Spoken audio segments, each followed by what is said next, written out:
நன்றி, நன்றி, நன்றி பிராங்க்லின், நன்றி பிராங்க்லின். நன்றி, நன்றி மூர்த்தி, நன்றி மூர்த்தி. நண்பர்கள் அனைவருக்கும் என்னுடைய அன்பான பணிவான வணக்கங்கள். என் பெயர் ஜான். நான் ஒரு புற்றுநோயாளி.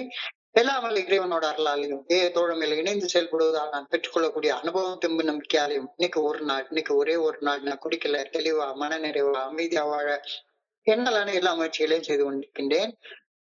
நண்பர் பிராங்க்லின் குறிப்பிட்டது போல கோயம்புத்தூர் ஒருங்கிணைப்பு குழு மனசாட்சியின் தீர்மானத்தின் அடிப்படையில நாம டெய்லி ராத்திரி 9:30 to 10:30 நடத்திட்டு இருக்க இந்த ஆன்லைன் மீட்டிங்ல 24 hours a day 24 ஒரு நாள் அப்படின்னு ஒவ்வொரு நாளும் ஒவ்வொரு பக்கமாக எடுத்து விளக்கம் பார்த்து கலந்தாய்வு நடத்தி கொண்டிருக்கின்றோம். தொடர்ச்சியாக இன்னைக்கு நம்ம பக்கம் மே மாதம் 4ஆம் நாள். சோ இந்த மே மாதம் 4ஆம் நாள் சிந்தனையை வாசிக்குமாறு நண்பர் பிராங்க்லின் அவர்களை அவரோட கேட்டுக்கொண்ட பிராங்க்லின் மே 4.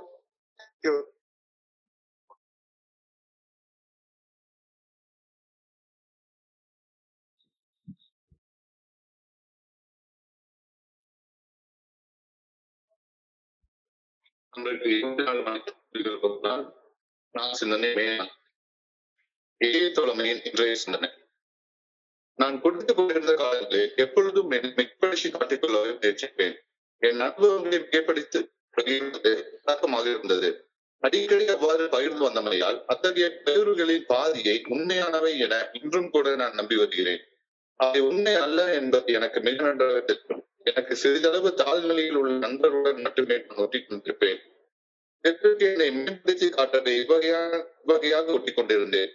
என் ஆள் மனதில் என்னை பற்றி நான் ஒன்றுக்கும் லாக்கியற்றவன் என கொண்டிருந்த தாழ்வு மனப்பான்மையே நான் என்னை மிகைப்படுத்தி காட்ட முயல்வதின் காரணம் என்பதை அறிகிறேன்.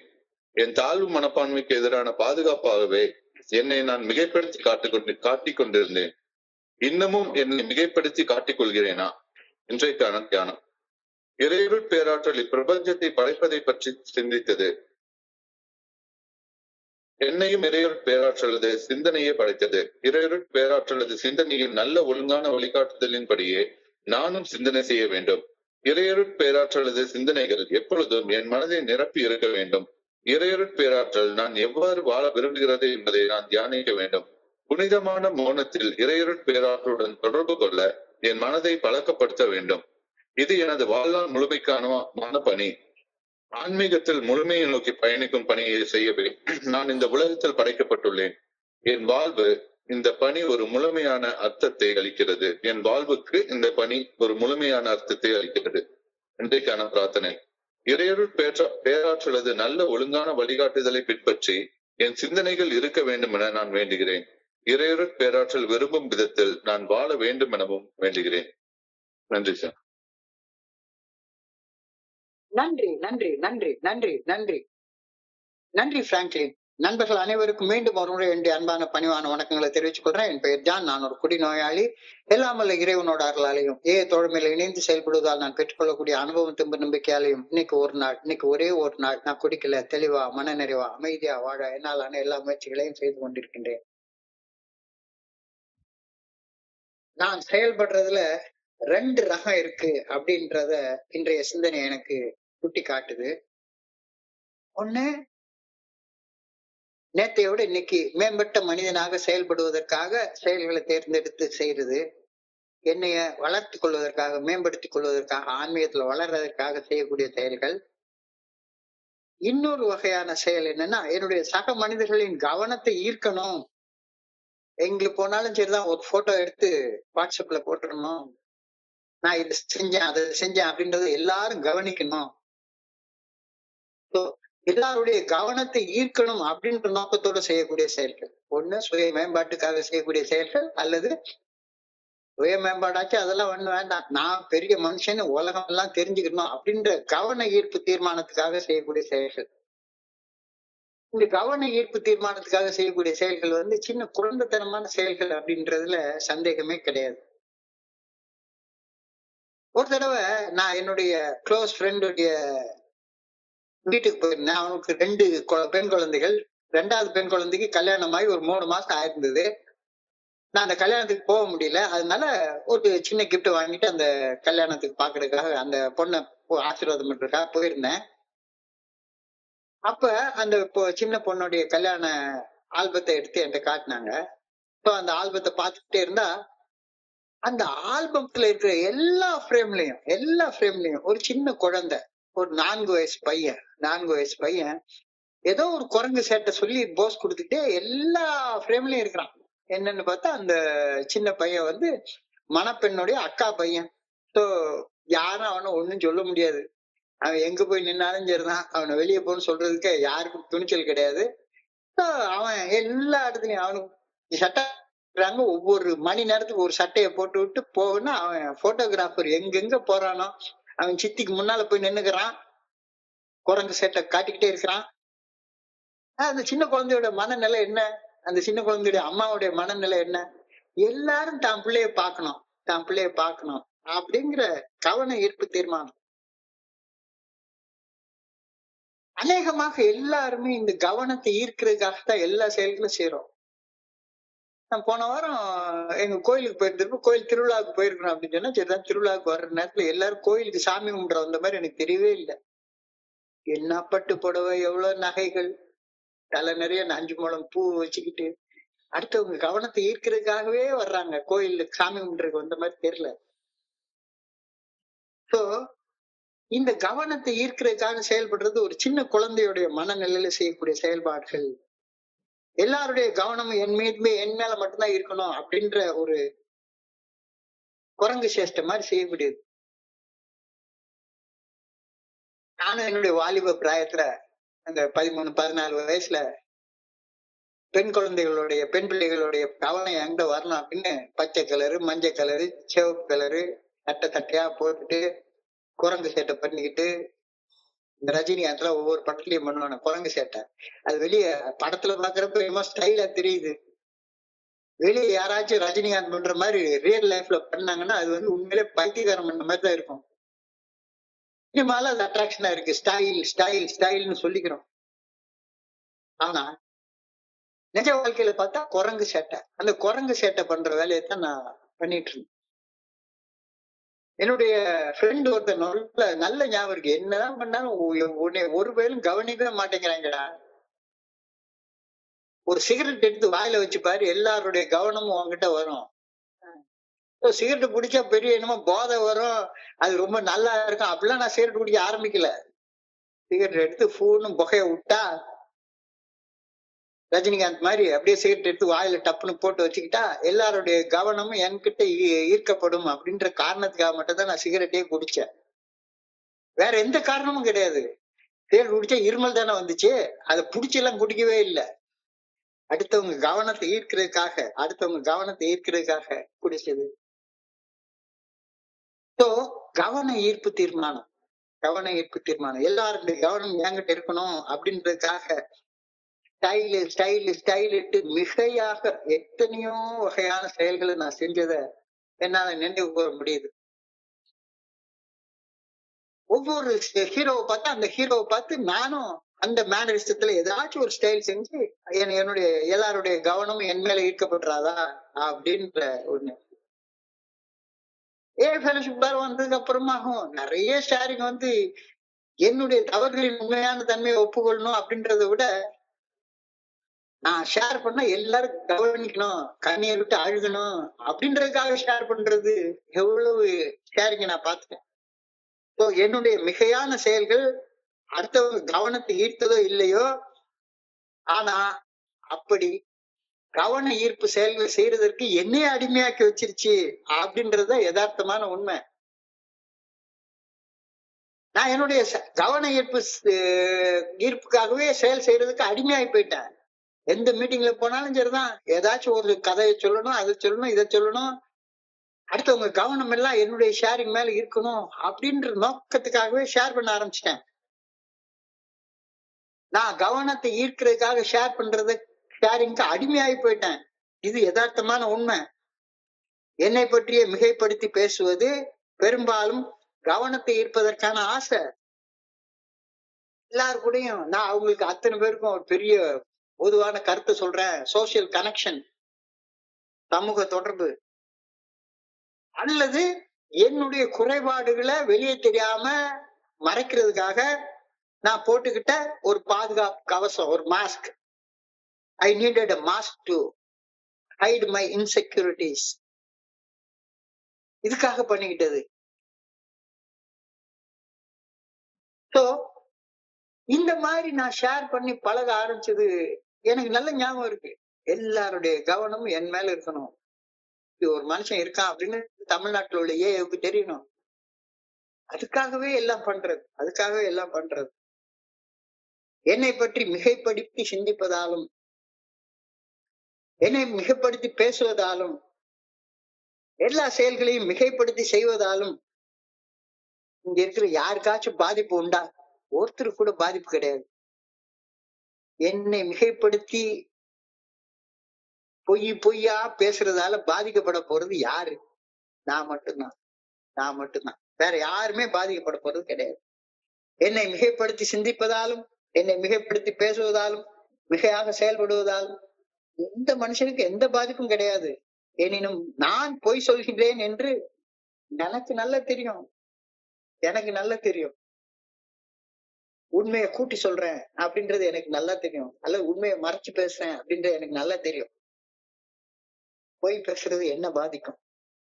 வேற யாரையும் பாதிக்காது.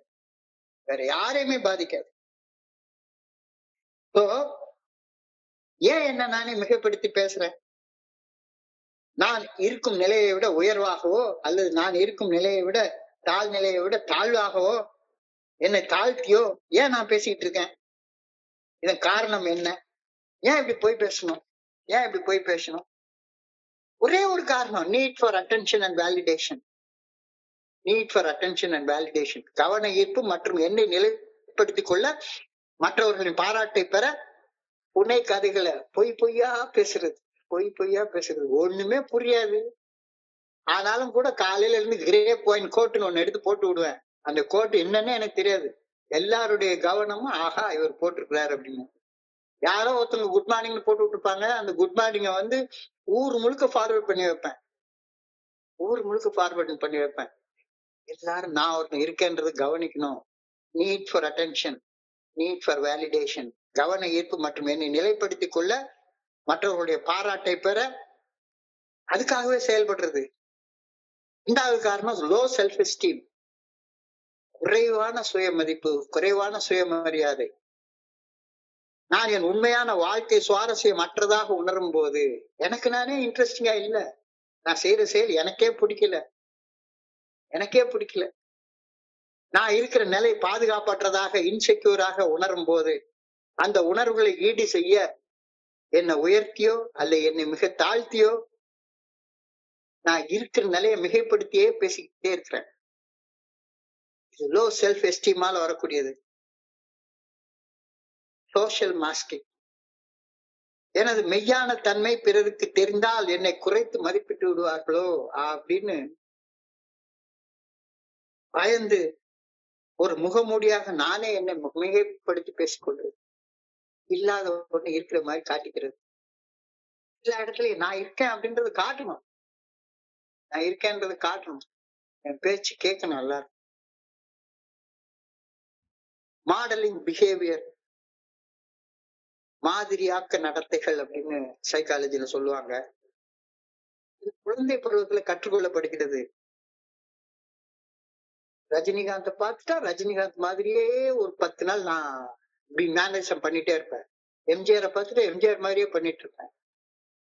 யாராச்சும் ஒரு கோட்டை சொன்னாங்கன்னா அதையே திருப்ப சொல்லிக்கிட்டே இருப்பேன். மாதிரியாக்க நடத்தைகள் இது குழந்தை பருவத்தில் கற்றுக்கொள்ளப்படுகிறது.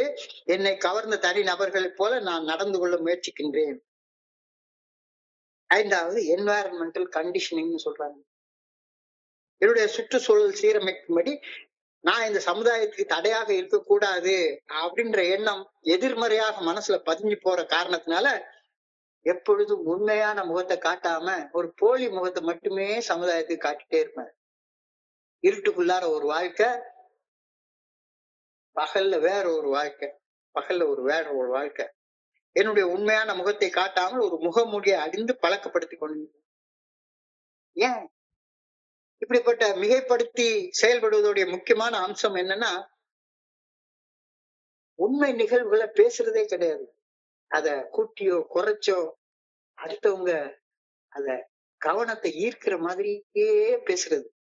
அலங்கரிக்கப்பட்ட உண்மை நிகழ்வுகள், எம்பெலிஷ்டு ரியல் ஈவெண்ட்ஸ் அப்படின்னு சைக்காலஜில சொல்றாங்க. Attention seeking structure.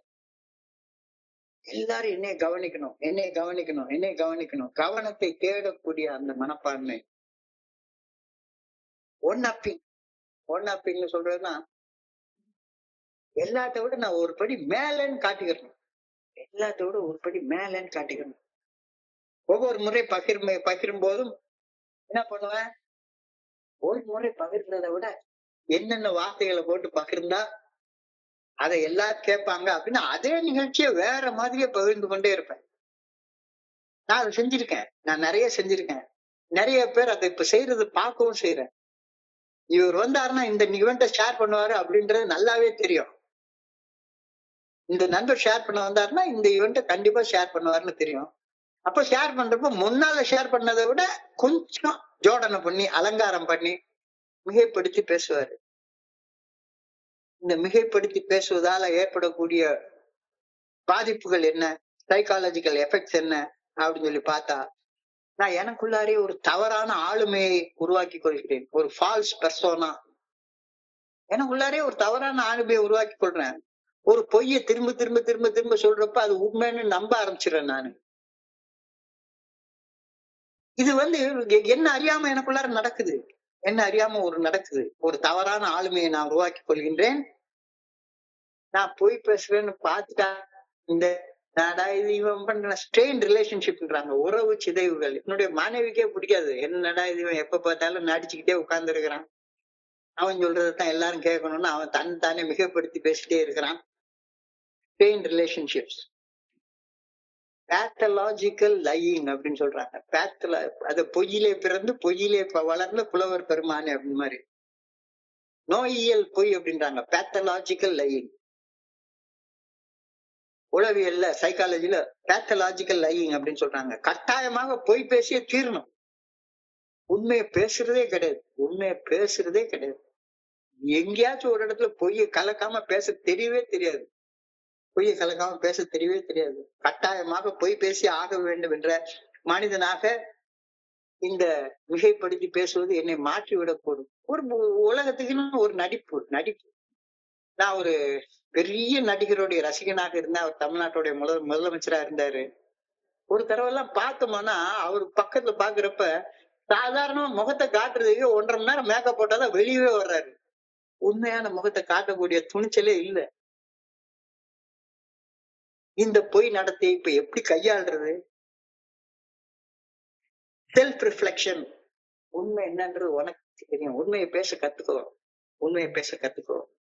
Take time to understand the root cause, such as identifying the underlying insecurities that drive the need to exaggerate.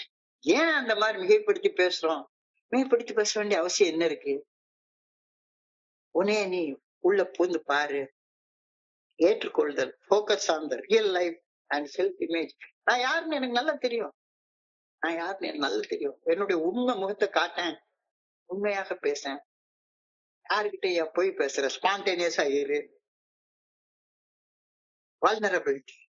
இதனால ஏற்படக்கூடிய பாதிப்பை சிந்திச்சு பாரு. ஒரு தவறான ஆளுமையை நீ உருவாக்கி கொள்ற, உறவு சிதைவுகளை உருவாக்கி கொள்ற, ஒரு பேத்தலாஜிக்கல் லயரா மாறுற. இதெல்லாம் எவ்வளவு பெரிய பாதிப்புகள். பாதிப்புகளை அதோட ஏன் வாழ்ற? பாதிப்புகள்ல இருந்து விடுபடுறதுக்கு வந்திருக்கோமா, மறுபடியும் பாதிக்கப்பட்ட மனிதனாவே தொடர்ந்து வாழ்றதுக்கு வந்திருக்கோமா? யோசிச்சு பாரு.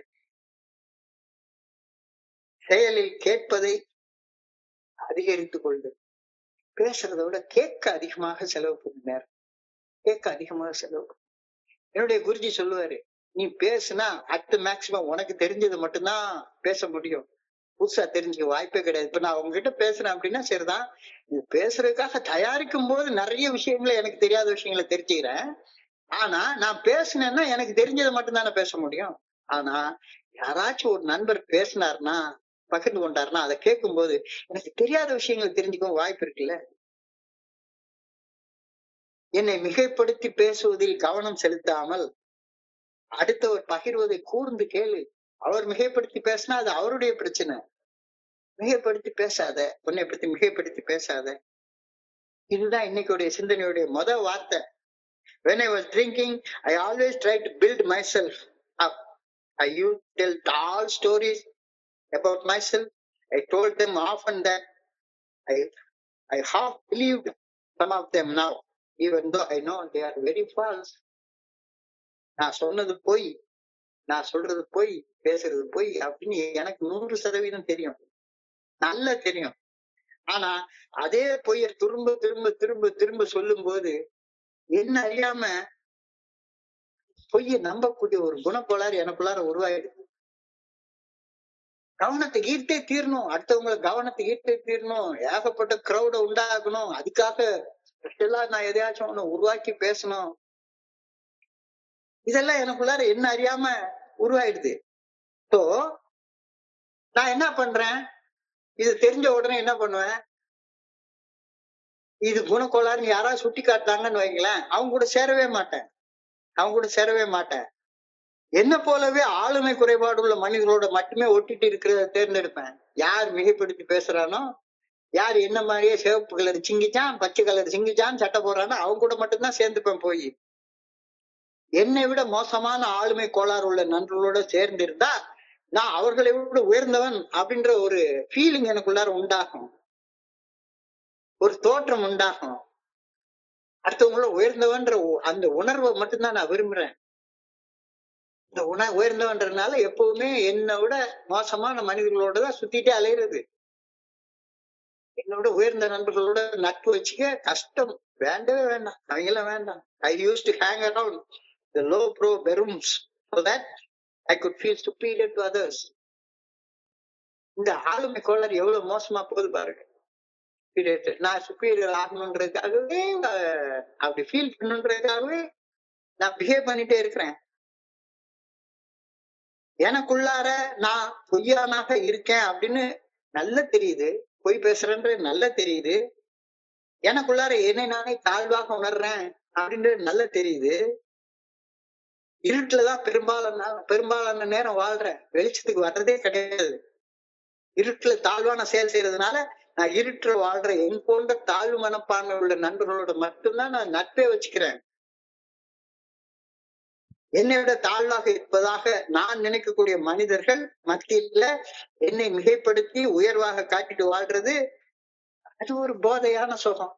ஒரு கேங் இருக்கு, அந்த கேங்ல நான் கேங் லீடரா இருக்கணும், அப்படிப்பட்ட ஆளுதான் பாக்குறேன். இப்ப இந்த கேங்க பாத்தீங்கன்னா அடிக்கடி மாறிக்கிட்டே இருக்கும். என் கூட இருக்கிறவன் அவனுக்கு கேங் லீடர் ஆகணும் அப்படின்னு ஆசை வரும், அவன் என்ன விட்டு இன்னொரு இடத்துக்கு போயிடுவான். இப்படியேதான் வாழ்க்கை ஓடிட்டே இருக்குது. ஆரம்பத்துல சொன்ன மாதிரி செயல்படுறதுல 2 வகைதான் இருக்குது.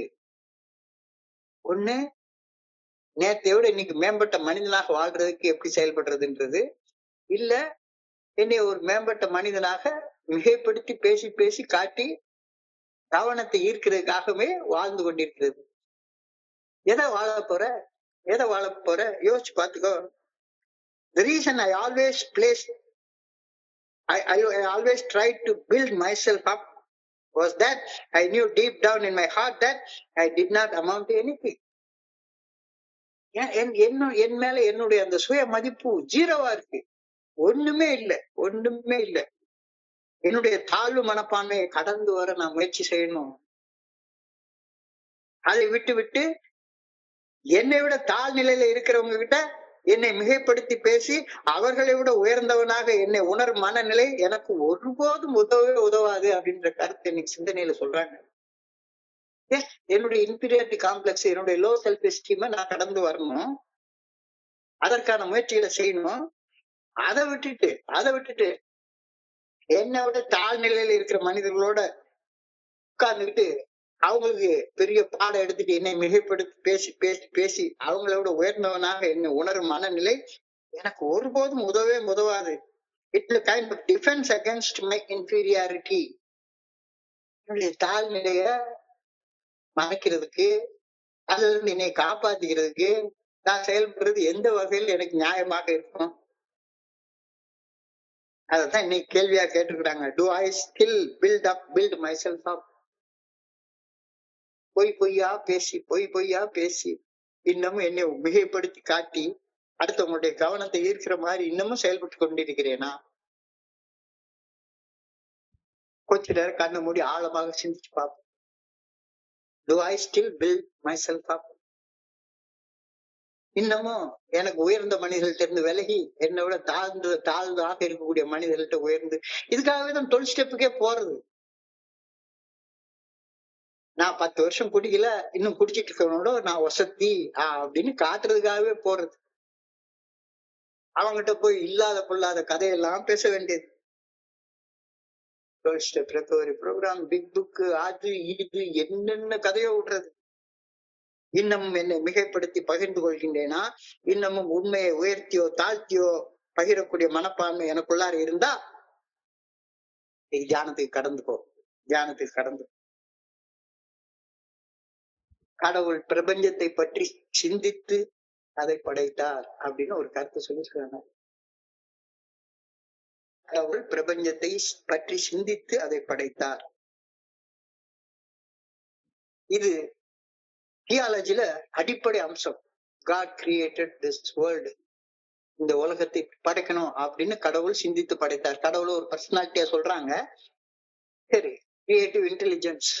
கடவுள்ன்றது ஒரு கிரியேட்டிவ் இன்டெலிஜென்ஸ். கடவுள் பிரபஞ்சத்தை சிந்தித்து இப்படி படைக்கணும் அப்படின்னு படைச்சார் அப்படின்ற கருத்து பல இறையியல் மரபுகளின் அடிப்படை கருத்தாகும். இந்த பிரபஞ்சம் ஒரு தெய்வீக ஞானத்தால் உருவானது என்பது மெய்ஞானத்தின் ஆழமான கருத்து. Creation by word and thoughts.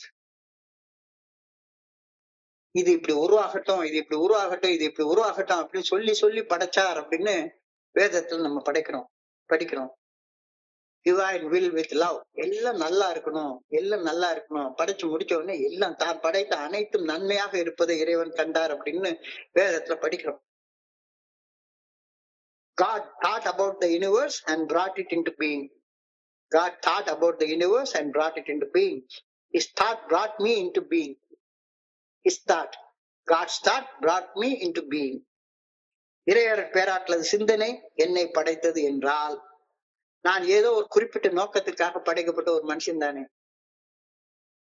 இறைவனுடைய பேராற்றலது சிந்தனை இவனை மனுஷனா படைக்கணும். என்ன போல இதுவரைக்கும் ஒரு மனுஷனை படைக்கவே இல்லை. என்ன போலவே ஒரு மனுஷனை இனிமே படைக்க போறதும் இல்லை. அப்ப இறைவன் என்ன சிந்திச்சு படைச்சது ஏதோ ஒரு குறிப்பிட்ட நோக்கத்திற்காக நான் படைக்கப்பட்டிருக்கிறேன் அப்படின்னு அர்த்தப்படுது இல்லையா? So I must think God's thought after him. என்னை எதுக்காக படைச்சாரு அப்படின்னு நான் சிந்திக்கணும் அப்படின்னு யோசிக்கிறேன். எனவே நான் ஏன் இறைவன் பேராற்றலால் படைக்கப்பட்டேன் என்று சிந்திப்பது அவசியப்படுகின்றது. கடவுள் இந்த பிரபஞ்சத்தை படைச்சாரு, சிந்திச்சு படைச்சாரு. பிரபஞ்சத்துல இருக்கக்கூடிய எல்லா மக்களையும் படைச்சாரு, எல்லா உயிரினங்களையும் படைச்சாரு, சிந்திச்சு படைச்சாரு. அவருடைய தெய்வீக ஞானத்தால்தான் இந்த பிரபஞ்சம் உருவானது. எஸ், கிரியேட்டிவ் இன்டெலிஜென்ஸ், இறை அருள் பேராற்றல். இந்த கிரியேட்டிவ் இன்டெலிஜென்ஸ் தான் எல்லாத்தையும் உருவாக்குச்சு. Creation by word and thoughts with divine will and love. So அவ்வளவு படைச்ச என்னை, அவ்வளவு படைச்ச பிரபஞ்சத்துல என்னையும் படைச்சிருக்கிறாரு. என்ன படைச்சா ஏதோ ஒரு நோக்கத்துக்காக படைச்சிருக்கிறாரு. எந்த நோக்கத்துக்காக படைச்சிருக்கிறாரு அப்படின்னு நான் தெரிஞ்சுக்க வேண்டாமா?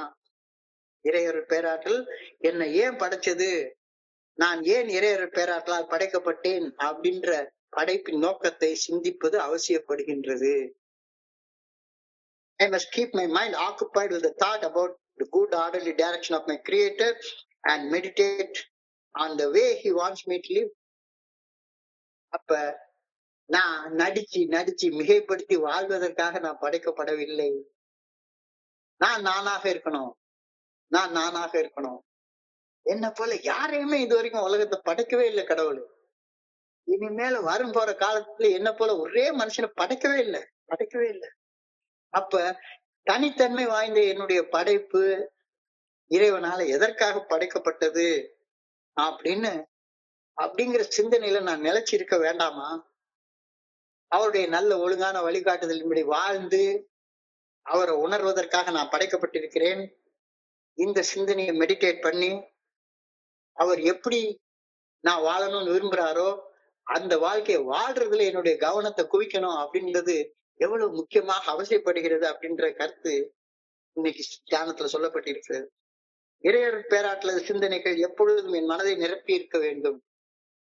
நான் எப்படி வாழணும்னு கடவுள் விரும்புறார் அப்படின்ற சிந்தனையில எப்பவுமே நான் நிலைச்சு நிக்க வேணும். இறையர் பேராற்றல் நான் எவ்வாறு வாழ விரும்புகின்றது என்பதை நான் தியானிக்க வேண்டும். நான் பாட்டுக்கு என் இஷ்டத்துக்கு வாழ்றதுக்காக நான் படைக்கப்படல. கடவுள் நான் எப்படி வாழணும்னு விரும்புறார் அப்படின்றத கண்டினியூஸா தொடர்ச்சியாக நான் சிந்திக்க வேண்டும், தியானிக்க வேண்டும். அதைத்தான் திரும்பவும் மறுபடியும் அதேதான். புனிதமான இடத்துல, புனிதமான மௌனத்துல, சொல்லற சும்மா அமர்ந்திருக்கிற நேரத்துல இறையர் பேராற்றலோட தொடர்பு எனக்கு கிடைக்குது. அந்த தொடர்பு கிடைக்கிறப்ப நான் ஏன் படைக்கப்பட்டேன், நான் என்ன செய்யணும், நான் எப்படி வாழணும் அப்படின்றதற்கான நல்ல ஒழுங்கான வழிகாட்டுதல் எனக்கு கிடைக்கப்படுகிறது. இதை நான் தெரிஞ்சுக்கணும். இன்னைக்கு மட்டுமில்ல, தினசரி தெரிஞ்சுக்கணும். இது என் வாழ்நாள் முழுமைக்குமான பணி. I must train my mind continuously in quiet times of communion with God. It is the work of a lifetime to develop full stature spiritually. ஆன்மீக முதிர்ச்சி அடைவது ஒரு தற்காலிக நிலை அல்ல. என்னைக்கோ ஒரு நாளைக்கு பில்டப் சொன்ன மாதிரி நானும் மேகத்துக்கு மேல நின்ன ஒயிட் கிளவுட் எனக்கு எக்ஸ்பீரியன்ஸ் ஏற்படுத்துது. எல்லாருக்கும் ஏதாச்சும் ஒரு நேரத்துல அப்படி ஏற்படும். ஏதாவது கோயில்ல சாமி இங்க கோயில்ல உட்கார்ந்து இருக்கிற நேரத்துல பரவசமாக ஏதோ ஒரு நிலை ஏற்படுற மாதிரி இருக்கும். அது இல்ல. நான் ஏன் படைக்கப்பட்டேன் அதை உணர்றதற்கு எனக்கு நான் உருவாக்கி வச்சிருக்கிற புனிதமான இடத்துல, புனிதமான மௌனத்துல, சொல்லற சும்மா அமர்ந்து தொடர்ச்சியாக தினசரி இருந்து நான் ஏன் படைக்கப்பட்டேன், படைப்பின் நோக்கம் என்ன, நான் என்ன செய்யணும் அப்படின்றத தொடர்ச்சியாக அறிந்து கொள்வதுதான் ஆன்மீக முதிர்ச்சி. இந்த ஆன்மீக முதிர்ச்சி என்பது தற்காலிக நிலை அல்ல, மாறாக அது வாழ்க்கை முழுமைக்குமான பணி. ஆன்மீக முதிர்ச்சி அடைந்து விட்டது போல நடிக்கிறது வேலைக்கே ஆகாது. நான் நிறைய பாக்குறேன். ஏதாச்சும் ஒரு கேள்வி கேட்டா உடனே அதுக்கு பதில், ஒரு கேள்வி வருது, அதுக்கு நூத்துக்கணக்கான பதில்கள் வருது. அவங்களுடைய கோணத்துல ஆன்மீக முதிர்ச்சி அடைஞ்சது மாதிரி பயங்கரமா பதில் சொல்றாங்க. ஆன்மீக முதிர்ச்சி அடைவது ஒரு தற்காலிக நிலை அல்ல, மாறாக அது வாழ்நாள் முழுமைக்குமான பணி. It is a lifelong task. ஆன்மீக முதிர்ச்சி அடைந்து விட்டது போல நடிக்கிறது வேலைக்கே ஆகாது.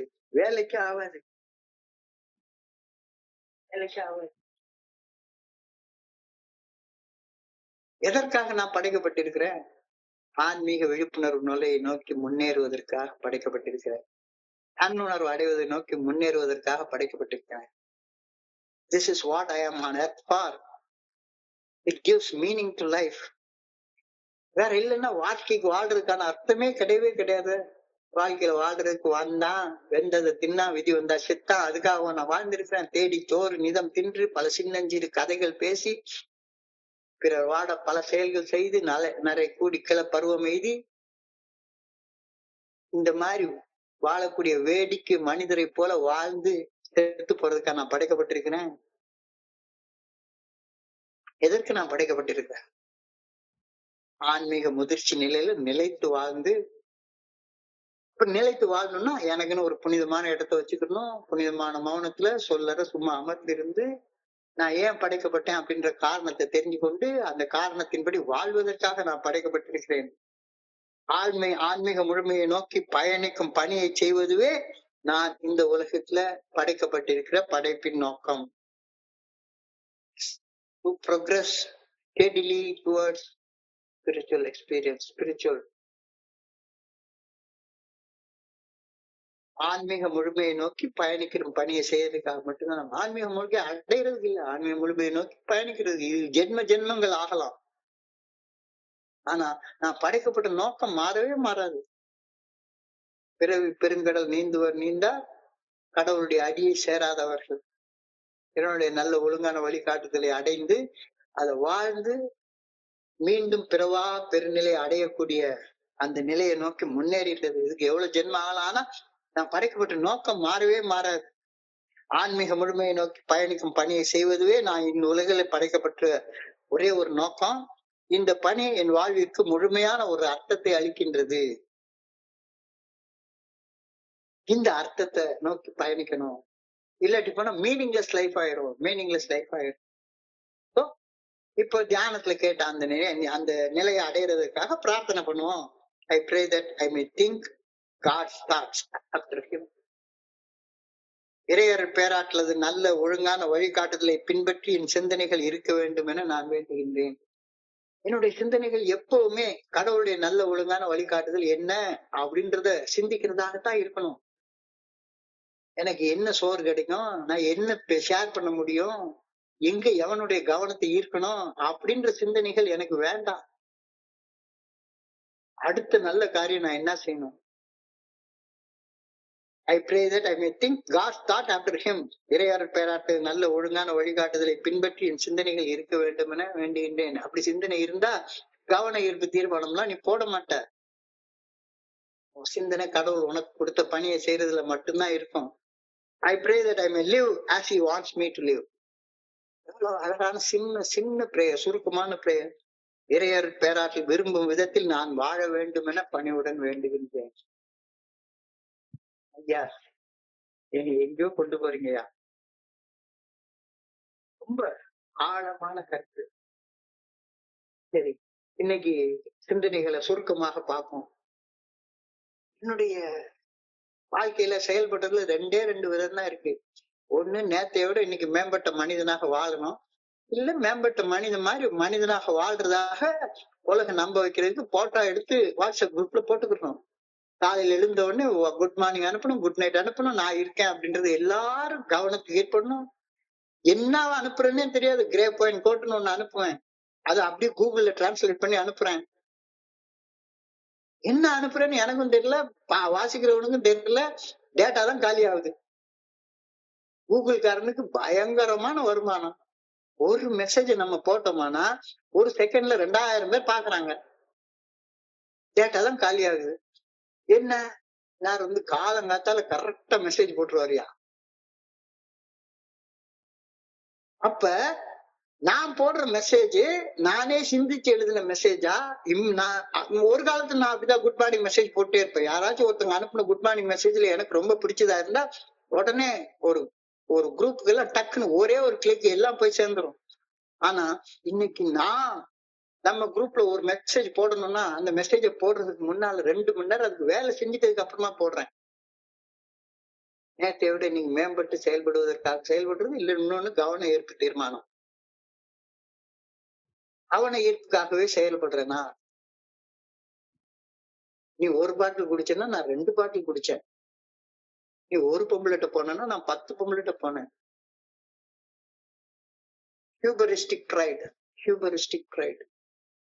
நல்லது செஞ்சா கூட நல்லது செஞ்சேன், கெட்டது செஞ்சா கூட கெட்டது செஞ்சேன். நீ படிச்ச ஸ்கூல்ல நான் ஹெட் மாஸ்டர். நல்லவனுக்கு நல்லவன், கெட்டவனுக்கு கெட்டவன். சினிமா பார்த்தே கெட்டு போனது. என்னை பற்றியே மிகைப்படுத்தி பேசுவது, கவனத்தை ஈர்ப்பதற்கான ஒரு ஆசை. வாழ்ந்துட்டு இருக்கிற. ஏன் அப்படி செய்யறேன்? Need for attention and validation. Low self esteem, ரொம்ப தாழ்வு மனப்பான்மை, சோஷியல் மாஸ்கிங், மாடலிங் பிஹேவியர். என்னுடைய ஸ்பான்சர் என்ன பேசுறாரோ அதே பேசுறது, இங்க என்ன கேட்கிறதோ அதை இன்னொரு இடத்துல அப்படியே போய் வாந்தி எடுக்கிறது. என்வாரன்மெண்டல் கண்டிஷனிங், இதெல்லாம் காரணம். மிகைப்படுத்தி பேசுவதோடைய முக்கியமான அம்சம் எல்லாத்தையும் ஜோடிச்சே பேசுறது, அலங்கரிச்சு பேசுறது. அட்டென்ஷன் சீக்கிங், கவனத்தை தேடும் அமைப்பு. ஒவ்வொரு நாளும் உன்னை விட நான் உயர்வானவன், நேற்றை விட இன்னைக்கு கொஞ்சம் ஜோடிச்சு பேசுறது. மிகைப்படுத்தி பேசுவதால உருவாகக்கூடிய உளவியல் தாக்கம், உளவியல் பாதிப்பு என்னன்னு பார்த்தா, ஒரு தவறான ஆளுமை எனக்குள்ளார நானே உருவாக்கி கொள்கின்றேன். ஒரே பொய் திருப்பி சொல்லிட்டே இருந்தா அது உண்மைன்னு நம்ப ஆரம்பிச்சுக்கிற ஒரு தவறான ஆளுமையை நான் உருவாக்கி கொள்றேன். Creating a false persona. இதனால எனக்கு நண்பர்களே அமைய மாட்டாங்க. நான் மட்டும் தண்ணியா உட்காந்து உளறிட்டே உட்கார்ந்துருப்பேன். பேத்தலாஜிக்கல் லையிங், நோயியல் பொய் அப்படின்றாங்க. Pathological liar. ரத்தத்துல பொய் ரத்தத்துல கலந்து போயிடுது. கட்டாயமாக பொய் பேசி ஆக வேண்டும் என்ற மனுஷனாக மாறிட்டேன்.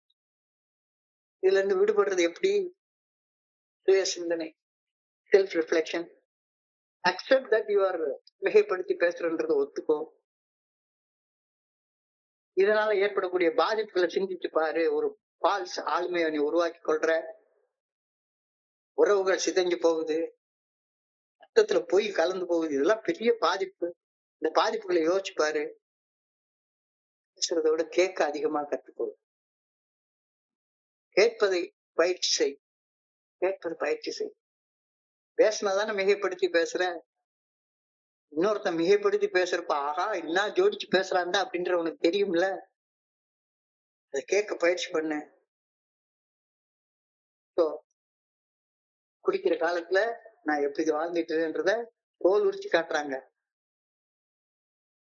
சோ குடிக்கிற நண்பர்களோட சேராத, குடிக்கிற இடத்துக்கு போகாத, சாவு வீட்டுக்கு போகாத, இளவு வீட்டுக்கு போகாத அப்படின்ற மாதிரி போய் பேசுற நண்பர்களோட சேராத. அடுத்து ஒரு மிகைப்படுத்தி பேசுற நண்பர்களோட இரு. ஆனா அவங்களோட தோழமை வேண்டாம். ஏன்னா நான் அப்படிப்பட்ட ஆளுமை குறைபாடு உள்ள மனிதர்களோட மட்டும்தான் ஒட்டிட்டு இருக்க விரும்புவேன். உண்மையாக இருக்கிற நண்பர்கிட்ட போனா நானும் உண்மையா மாறணும்ல. I used to hang around the low bro bedrooms so that I could feel superior to them. அப்பதானே நானும் மிகைப்படுத்தி பேச முடியும். ஒரு வீணா போன கூட்டம், அந்த கூட்டத்தோட கூட்டமா உட்கார்ந்து சேர்ந்து போய் பேசிக்கிட்டு, டான்ஸ் ஆடிக்கிட்டு, தின்னுக்கிட்டு, ஊரை சுத்திக்கிட்டு, எனக்குள்ளார பொய்யா இருக்கேன்னு நல்லா தெரியுது. எனக்குள்ளார என்னை பத்தி தாழ்வா உணர்றேன்னு எனக்கு தெரியுது. இருட்டுலதான் பெரும்பாலான நேரம் வாழ்றன்றது தெரியுது. இருட்டுல தாழ்வான செயல் செய்யறதால இருட்டுல வாழக்கூடிய நண்பர்களோட தான் நான் தோழமையா வச்சுக்கிறேன்றது தெரியுது.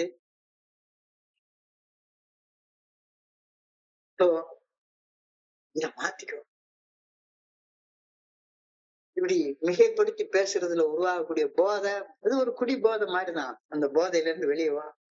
அந்த போதையில இருந்து வெளியே வா. என்னுடைய தாழ்வு மனப்பான்மையை கடந்து வர முயற்சி செய்யணும். அதை விட்டுட்டு என்னை விட தாழ்நிலையில இருக்கிறவங்களோட என்னை மிகைப்படுத்தி பேசி அவர்களை விட உயர்ந்தவனாக என்னை உணரும் மனநிலை எனக்கு ஒருபோதும் உதவ போவதே இல்லை.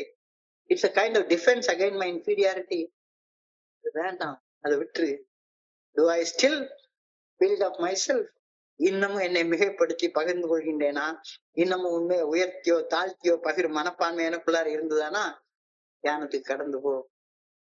தியானத்துக்கு கடந்து போ. கடவுள் உன்னைய இந்த பிரபஞ்சத்தை அவர் ஒரு நோக்கத்துக்காக படைச்சிருக்கிறார். பிரபஞ்சம் முழுக்க அவர் படைச்ச நோக்கத்தின்படி சுத்திக்கிட்டே இருக்குது. கரெக்டா சுத்துது. இந்த பூமி பல லட்சக்கணக்கான வருடங்களாக, பல கோடிக்கணக்கான வருடங்களாக தன்னுடைய அச்சுல 24 மணி நேரத்துக்கு ஒரு தடவை கரெக்டா சுத்திக்கிட்டே இருக்குது. எத்தனை வருட காலங்கள், லட்சக்கணக்கான கோடிக்கணக்கான வருட காலங்கள் ஒரு வருடத்துக்கு ஒரு தடவை சூரியனை சுத்தி சுத்தி வந்துட்டே இருக்குது. இப்படித்தான் நடக்கணும் அப்படின்னு கடவுள் இந்த உலகத்தை படைச்சிருக்கிறாரு. With divine will and love. அதே மாதிரிதான் என்னையும் படைச்சாரு. என்ன போல இதுவரைக்கும் யாரையுமே படைக்கல, இனிமேல படைக்க போறது இல்ல. ஐ ஆம் யூனிக். ஐ ஆம் யூனிக். யூனிக்காக படைக்கப்பட்ட நான் இறையர் பேராட்டில என்ன எதுக்காக படைச்சாருன்னு தெரிஞ்சு கூட இல்லாம வாழ்ந்து செத்து போயிடுறதா? So I must think God thought after him. நான் ஏன் படைக்கப்பட்டேன் அப்படின்றது சிந்திக்கிறது அவசியப்படுகிறது. I must keep my mind occupied with thoughts about good orderly direction of my creator and meditate on the way he wants me to live. அவர் எப்படி என்னை வாழ்றான்னு விரும்புறத, இறைவன் நான் எப்படி வாழணும்னு விரும்புறார் அப்படின்றத எப்பவுமே தியானத்துல யோசிச்சுட்டே இருக்கணும் அப்படின்ற கருத்து சொல்றாங்க. இது ஒரு நாள்ல செய்து முடிக்க வேண்டிய பணி அல்ல. இது வாழ்நாள் முழுமைக்குமான பணி. வாழ்நாள் முழுமைக்குமான பணி. So I must train my mind constantly in quiet times of communion with God. It is the work of a lifetime. ஆன்மீக முதிர்ச்சி அடைவது ஒரு தற்காலிக நிலை அல்ல, மாறாக அது வாழ்நாள் முழுமைக்குமான பணி. ஆன்மீக முதிர்ச்சி அடைந்து விட்டது போல நடிக்கிறது வேலைக்கு ஆகாது. ஆன்மீக முதிர்ச்சி அடைகிற நிலையை நோக்கி முன்னேறுவதற்காகத்தான் நான் இந்த உலகத்துல படைக்கப்பட்டே இருக்கிறேன். அந்த பணியை செய்தது என்னுடைய வாழ்க்கையை வாழ்றதுக்கான ஒரு அர்த்தத்தை கொடுக்கிறது. ஆன்மீக முழுமையை நோக்கி பயணிக்கும் பணியை செய்வது நான் இவ்வுலகில் படைக்கப்பட்டுள்ள நோக்கத்தை புரிந்து கொண்டு அர்த்தமோட வாழ்க்கை வாழ்றதுக்கு உதவுது. So, இறையர் பேராற்றில் நல்ல ஒழுங்கான வழிகாட்டுதலை பின்பற்றி என் சிந்தனைகள் இருக்க வேண்டும் என ஆண்டவா உண்மை வேண்டுகின்றேன். இறையர் பேராற்றில் விரும்பும் விதத்தில் நான் வாழ வேண்டும் என ஆண்டவா உண்மை வேண்டுகின்றேன். மிக அழகான சிந்தனை, அழகான பிரார்த்தனை, அழகான தியானம். இன்றைய பகுதியை படிக்கிறப்ப என் மனதை கடந்து சென்ற சிந்தனைகளை உங்களோட பகிர்ந்து கொள்ள நல்ல வாய்ப்பு உருவாக்கி கொடுத்த இந்த குழுவிற்கு என்னுடைய மிக பணிவான நன்றிகளை தெரிவித்துக் கொள்றேன். பொறுமையாக கேட்ட ஒவ்வொரு நண்பருக்கும் என்னுடைய பணிவான நன்றிகள். இந்த இரவு பொழுது நண்பர்களுக்கு இனிமையான இரவாக அமைய இறைவனை பணியோட வேண்டிக் கொள்கின்றேன். நன்றி நன்றி நன்றி நன்றி நன்றி நன்றி நன்றி. வாழ்க வையகம், வாழ்க வளம்புற. Thank you so much. Over to you, Franklin.